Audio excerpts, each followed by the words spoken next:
Hey, y'all, it's Tom McNew, and today I have the very distinct pleasure to talk with one of the greatest pro-life champions in the state of Texas. Dr. Joe Pojman is the Executive Director for Texas Alliance for Life and has been deeply involved in every one of the aspects of the pro-life movement here in the great state of Texas. 30 years now, 30 plus years. Dr. Joe, welcome to another edition of the Hometown Heroes. Thank you, Tom. I've been looking forward to this for a long time. Well, we have too, and I know a lot of our listeners are going to recognize TAL, especially everybody who has come out to Harker Heights for the Walk for Life in June every year. Armor of God Radio is proud to sponsor this year's walk on June 18th, again, right back in Harker Heights at the community park. And there's a lot of other aspects of TAL that we want to talk about. But I always like to start with a little bit of background on the people, the heroes themselves. So tell us a little bit more about Dr. Joe. Hey, thanks, Tom. Well, I grew up in a very Catholic family in the upper Midwest, Cleveland, Ohio, a suburb of there. I went to Catholic school, St. Ignatius High School, and to Notre Dame for my undergraduate. Came to Texas to work at Johnson Space Center as an engineer. My first job out of college. As you know, my take on that old cliche, wasn't born in Texas, but neither was Sam Houston. And, my family, as I said, was very Catholic. My mother was a pregnancy center volunteer for years. She did the newsletter on the IBM typewriter way back when. She used to get these urine samples and bring them home from the girls because that's how you did the pregnancy tests. Wow. So I was the only kid I knew whose mother would pick him up with in a station wagon with a rack of test tubes with urine samples in the backseat. I never thought that was strange at all. That's the family I grew up in. But, you know, that's where I grew up. That was my upbringing. I think the Catholic faith was very important to me. But I'm also got a very scientific bent trained as an engineer. I got my PhD in aerospace engineering at the University of Texas at Austin. And that along the way, I got more and more involved. Okay. And so you mentioned your mom picking you up in the station wagon full of test tubes. I guess you just kind of grew into the pro-life movement, or was there really a point in time in your life where you're like, this is really, we need to start doing something a little bit more to protect young women and their babies? I grew up immersed in the pro-life movement, but I took it for granted. I never felt called to get involved. And a lot of us maybe get more and more involved. There was a point in my life that changed my life, and that was when a couple of friends of mine, one was a girl I was dating, confided in me that years before, when she was a teen, she had a secret abortion at a Planned Parenthood in Texas. I didn't know anything about Planned Parenthood, that they were the biggest abortion provider. At the same time, a guy we all palled around with, great guy, his girlfriend got pregnant and had an abortion. And he was extremely distraught. And I didn't know how to help him. I didn't know I could tell the girl I was dating was also, in a very deep sense, was very distraught also. Yeah. I didn't know what to do, but I realized that I had to get out of the easy chair and get involved in the movement. So I went to my church out there in Clear Lake and started going to the pro-life meetings on Sunday afternoons, got more and more involved. About that time, I came to Austin, Texas to go to UT and started getting involved started a pro-life group there with students and became more and more involved. And Tom, now I'm way over my head. So what brought about the founding of TAL, Texas Alliance for Life? Well, when I was on campus, there was, that is a good place to start as a pro-life for any college campus because it's tough. Right. It's rocky ground, a lot of adversity. But I realized we had to do something. There were so many students there who were probably getting pregnant. The message was bad. The culture needed changing. I just got together with some other students, started that. That grew into a local group that we didn't have a good group in Austin at the time, which then grew through years into a statewide organization, which became Texas Alliance for Life. Now we're a statewide organization. Based in Austin, we have an office a few blocks or a couple of miles from the state capitol. We have 7 employees. We have just many, many dozens of volunteers. And we get all over the state. We have influence all over the state, but we especially spent a lot of time lobbying in the Texas Capitol for pro-life laws. Yeah. And is that what you think makes Texas Alliance for Life so much special, so much different than the other pro-life organizations, your connection to the legislature? Well, we need all these pro-life organizations. We Absolutely. don't provide social services to pregnant women. It's just not we have so many wonderful ones in Central Texas and across the state, more than 350 by our count across the state of Texas, a couple of dozen in the Central Texas area. But and we're not a religious organization because when we lobby, we have to argue that this isn't just in the Bible, or this isn't just the some doctrine from a church or from the Catholic Church, which to me is pretty weighty. But the point is, this is what basic human rights requires of a just society. So that's our pick: lobbying, education, promoting alternatives to abortion. But we don't provide those services ourselves. As I said, we have so many others. So that's our niche. Another big part of the movement is the Stand and Pray. The 40 Days for Life folks do such a great job saving lives. So all those work together as part of parts of the body. Yeah. And I'm really proud that we're part of it. Our part is the lobbying, the basic education, defending those laws in the courts when they are attacked, which is frequently the case, and then the political activity, which is educating voters about who the pro-life candidates are, and how important it is to get out and vote for those candidates. Yeah. So you mentioned 350 pregnancy resource centers, a lot of them, various spectrums in there, but they're all very much pro-life. How does that compare to the number of Planned Parenthood facilities in the state of Texas? Oh my gosh. Well, Planned Parenthood runs the largest chain, but the total number of abortion facilities in Texas is 23 sites. Okay. 23 sites. We used to be 1-to-1, and then there were more pregnancy centers, maternity homes, adoption agencies, and now it's just, like more than a factor of 10. Yeah. It just shows you the generosity, the heart of the pro-life movement, that we are there for women. It's providing services to tens of thousands of women every year. That's incredible. Yeah, somebody's going to have to call me and tell me what that math is, but it's obvious. There's way more facilities and clinics. 15 times more. Yeah. That's God willing that number will only just increase. One of the things that I find the most fascinating about TAL is that education aspect, because that's really where I think so many of us, not just the pew-sitting Catholics, but Christians of all denominations, need the help. And that pro-life voter guide that you alluded to, I think, is one of the most important educational aspects of what you guys do. So can you talk a little bit about the genesis of that initiative? When I was just a person in Texas, I started realizing, and before I got involved in the movement, I started realizing Tom, abortion happens because it's legal. And the other side of the coin is there weren't enough alternatives to abortion. How are we going to change the laws? Well, wait a second. Laws are changed because the people in office can change those laws, and the governor will sign those laws once the bills are passed. When the laws are attacked, there's judges who have to. And I come to find out they're all elected. Yeah. That was the big genesis for me. And not only that, I had the opportunity to vote for them. Well, I started realizing, and our organization and our board of directors started at Texas Live Life, started realizing we have to make it easy for people to get elected. Each of us has a member of Congress, a governor, lieutenant governor, attorney general, all these statewide offices. We have 9 Texas Supreme Court justices, 9 Court of Criminal Appeals judges, courts of appeals, the intermediate courts, district courts. Then there are state representatives, state senators.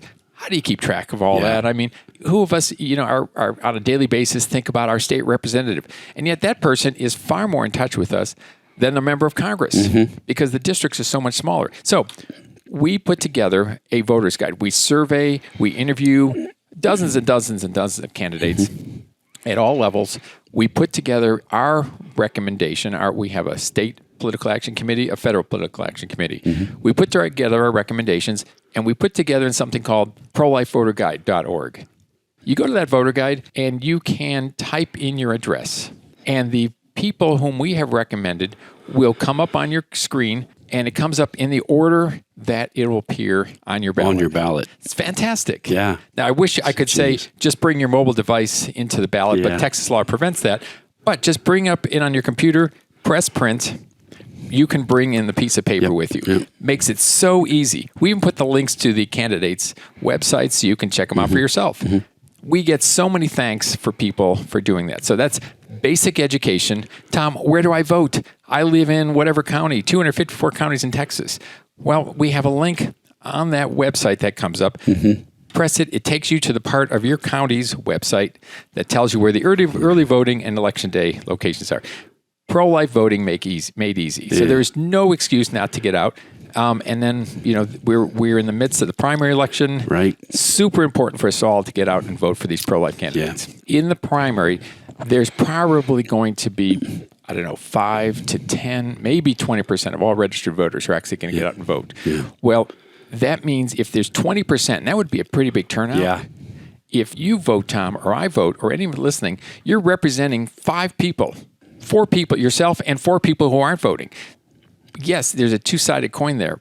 People don't get out to vote, but when we do, we are representing an enormous number of people who don't. So, listeners, please get out and vote because you're having a huge impact. And that impact is translating to the laws we get passed in the Texas Capitol. I mean, it's direct. Right. It's huge. Absolutely.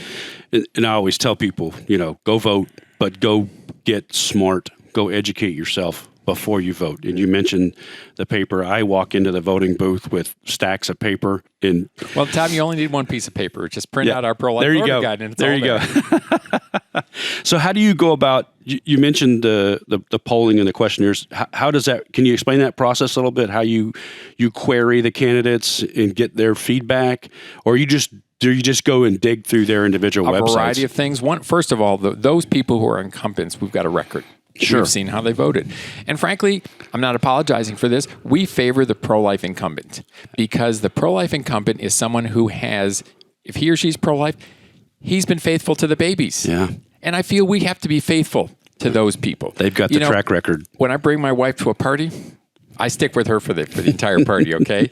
I'd be in big trouble if I didn't.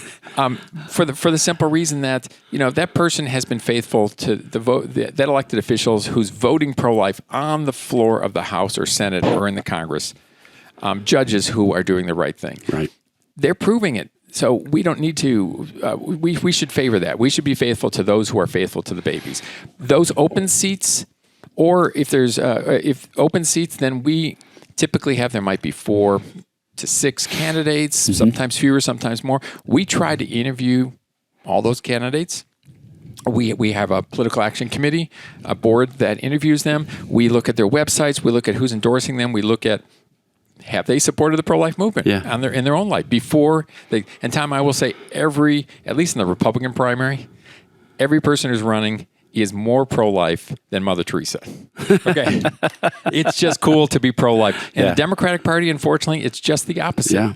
But and Texas Alliance for Life is not a partisan organization. We are happy to endorse pro-life Democrats, and we have a long history of that. But the point is, sometimes it's more than just what they say. You have to see what they have done, what their record is. Have they supported their pregnancy centers? Have they come out to pro-life events? Like I say, everyone is expected in the Republican primary to be pro-life, so they all have it on their websites. Right. That's a good thing. That means we've gotten pretty far. Yeah. But our PAC does a lot of diligence, political action, to figure out who are the good ones, who, when they get in there, will actually do the right thing, because it's not always so clear. And the website again? ProLifeVoterGuide.org. ProLifeVoterGuide.org. Right. That's as easy as it can be. It really is. All right. That's awesome. So let's talk a little bit about the other aspects of TAL. In full disclosure to everybody, Anne-Marie and I have been involved with TAL for a long time now. We mentioned earlier the Walk for Life that occurs in June. I know that's just one small aspect of your, I'll use the term community outreach. That's probably not how you would classify it, but Well, it is, and we do try to outreach. We do have, and I got to thank you and Ann and so many of our listeners who are supporting Texas Alliance for Life financially, coming out to events. We put on a walkathon that will be on June 18th. June 18th. And we have one of the walk sites. You and Ann are just masters at organizing it here with the local churches. Fantastic.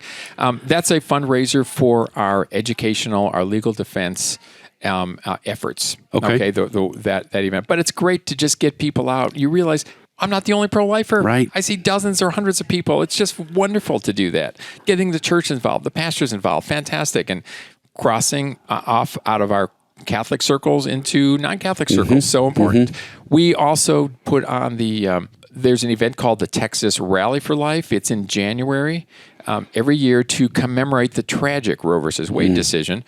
50 pro-life organizations came together and put that on this past January. Wow. But someone needs to do all the footwork. Texas Alliance for Life does that. Okay. So that's a big project, the Texas Rally for Life. We have a dinner in October, usually bringing great speakers. We have quarterly luncheons, but we do education on Facebook, Twitter, emails. So these are all ways to communicate to people.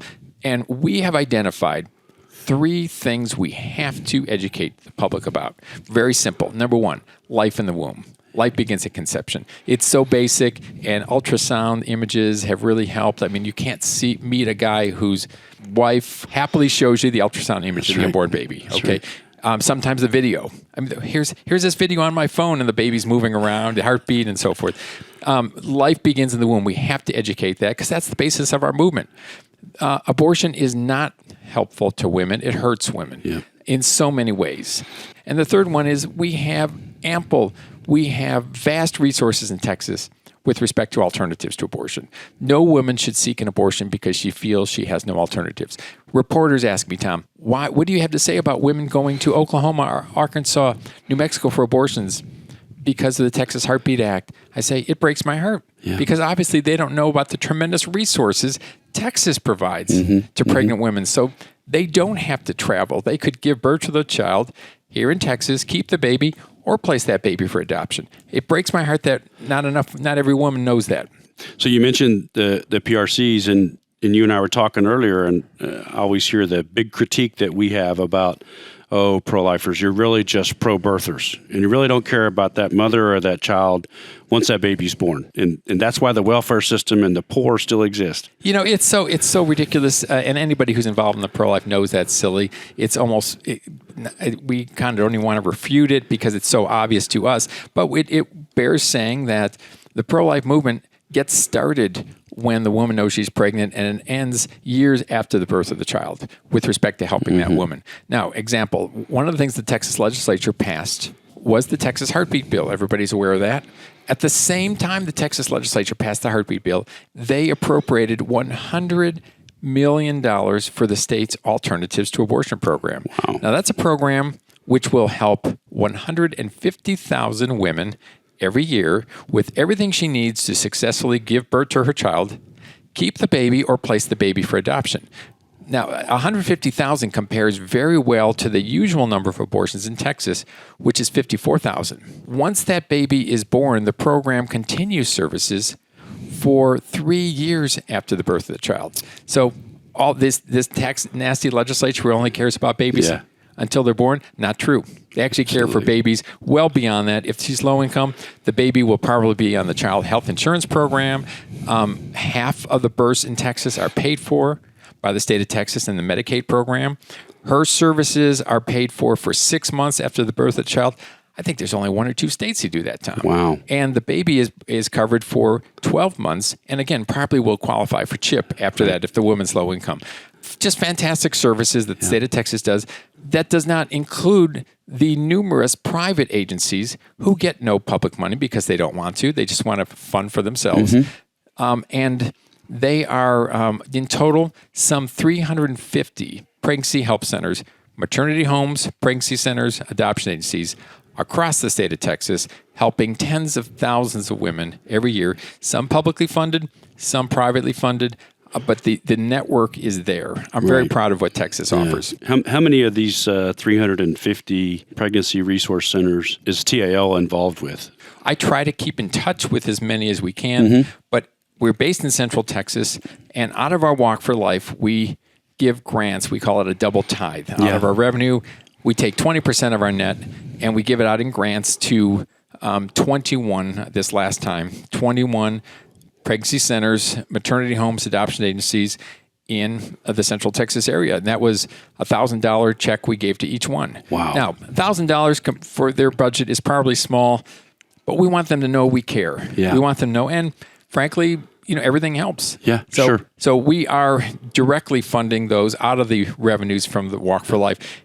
And the more we can get from our pledges and walkers, those donations, and the more we are happily able to give to the rest of those. Yeah. $1,000 still buys a heck of a lot of diapers and formula. It does. And speaking of diapers, at the rally, we had something called a Diaper Drive, and our friends at Central Texas Coalition for Life headed that up. They collected some 22 or more thousand diapers, made this enormous mound of diapers, a small mountain on the Capitol grounds. It was very impressive. And you know what they asked for, Tom? They asked for bigger sizes, 2, 3s, 4s, because they have to care for babies well after they're born. You nasty pro-lifers who only... No, it's all nonsense. Yeah, exactly. So I'll just go ahead and full disclosure admit that Emery and I are only one small part of the team that puts together the Walk for Life in June every year. And we get a lot of help, but I know that there's a lot of people that love to come out to that walk and recognize the importance of not just providing funding for TAL, but that, as you mentioned, that 20% that goes to these pregnancy resource centers, 21 of them now, and probably a growing list that get some direct funding as a result of the efforts of the Walk for Life. And again, Saturday, June 18th, Community Park in Harker Heights. For those of you listening right now, I know you'll hear more about it. Getting back then to the legal work that TAL gets involved with in the Mississippi court case Dobbs versus Jackson, I'm going to ask you to, look into your crystal ball here a little bit and give us a little bit of your perspective on how you think this is going to come out. A few years ago, Mississippi passed a ban on abortions at 15 weeks.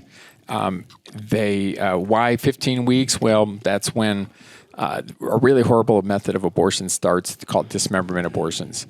And it's thought that at that point, probably those babies can feel pain. So Mississippi said, let's ban it at that point. That is in violation of Roe versus Wade. Can't ban abortions that early because those babies are not viable. The term meaning if a baby is born alive, cannot continue to live, even with medical help. So the law got blocked by the lower courts. The Supreme Court decided to take the case, which was our hope for 48 years that they might take a case like this, and here we are.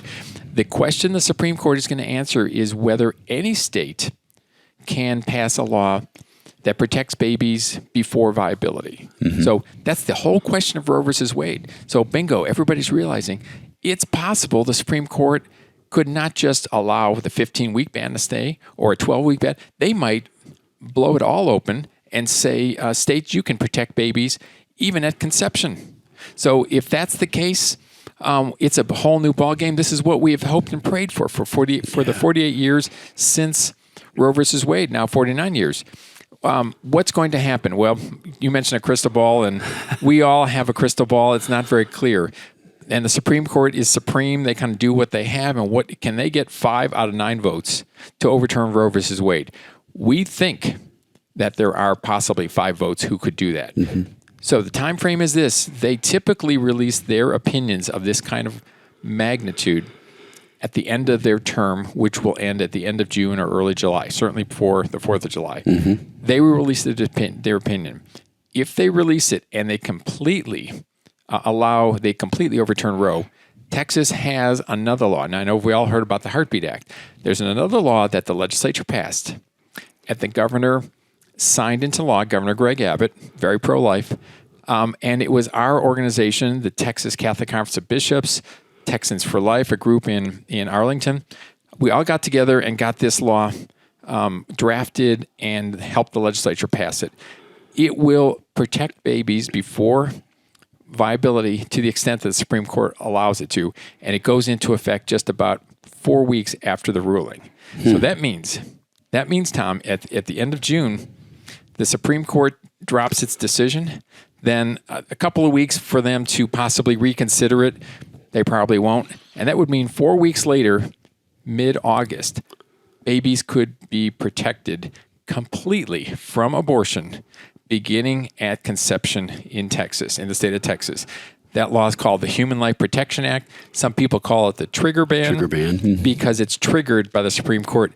When I talk to media from Europe and Asia, They want to know about this trigger. I tend not to use the word trigger because they think Texas trigger guns. They don't quite get it. Wild West. Exactly. But the point is, these babies could be protected. So that's mid-August. Are we ready, Tom? Are we ready to make every pregnant woman welcome in our society in Texas so that she doesn't feel she has to have an abortion by going out of state or Mexico or mail order abortion pills, which are now illegal in Texas because of another law? Thanks be to We God. have to build a society where we truly have a culture of life, where every woman realizes she has alternatives, all the resources she needs to successfully give birth to that child, place the baby for adoption, or keep the baby, whatever her choice is. I think we are ready, but we're going to find out. Yeah, that's a great question. It's something that I would challenge people to reflect on is, are we ready? If the Supreme Court does come back in June and overturn Roe, are we ready? That's something I'm going to challenge everybody to think about and pray about and reflect on. And then if the answer is, I don't know, then the next question is, what are you going to do about it? Right. Which leads me to my last question is, how can our listeners find out more and get more involved with Texas Alliance for Life? Oh, great. We have a website, texasallianceforlife.org. All kinds of great information in there. You have a link to our voter guide also on that website, texasallianceforlife.org. Follow us on Facebook. That's a great way. Twitter. We have a lot of great information going out that way. You can sign up, get our emails. People love the emails because there's not too many, but just great content. And we'll tell you about the events that are coming up, which are really fun. Tom, we have whatever the Supreme Court does in Dobbs, we have to get stronger. And I like adversity because adversity makes us stronger. Amen. This is adversity. We have been a movement that has grown under adversity for 48, 49 years. But we have so much further to go. And we welcome anyone to join this fantastic journey. Well, we will make sure and put a link on our social media sites. And I know that there's one on our website that links to TAL. Essentially, especially the voter guide. So like I said, I think that's absolutely critical, and one of the best things I think that really TAL puts together is very helpful. Dr. Joe, thanks again. It's wonderful to talk to you again, and God bless all your work and the work of Texas Alliance for Life and across this great state. Thank you, Tom. It's been a great pleasure to be here. All right.